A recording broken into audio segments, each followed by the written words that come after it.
na ọ bụrụ na nwaanyị were aka ya wee chụba nwoke n'ala Igbo, kedu ife ọ na-egosi? Like now n'ịbụ nwaanyị were aka gị chụba nwoke si nwoke na ịlọvụrụ ya ịka gị na akwụba na-eme nyebie ibon gị, kedu ife ọ na-egosi? Like ka anyị hapụ ihe ndị Igbo kwuru, ka anyị hapụ every other thing. Ọ bụrụ na nwaanyị bịa chụba gị dịka nwoke, ịghọta na iwe kwelu gị na ya na-abọsebe ibon gị, ke ka ị ga-esi na-afụta nwaanyị afọ?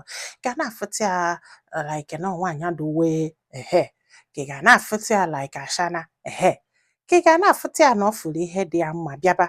Ịgbagolo ka ndị Igbo si eche echiche, ịgbagolo ka ụmụ nwoke Igbo si eche echiche. Asị gị na nwaanyị a na-achụ nwoke, na-alụbụ nwaanyị ịchụ nwoke, na nwaanyị ọbụla na-achụ nwoke liwere anya.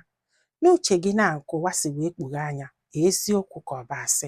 How do you consider this? Ọ bụ na nwaanyị amego ụdị ife a, ka ị ga-esi na-afụta ya? Nwaanyị afọ ị ga-anụ ya? Like ọ gbajie dọla kịta na ịtụbalị ya ime, ị ga-anụ ya? Ka ị ga-asị mba na o liwere anya?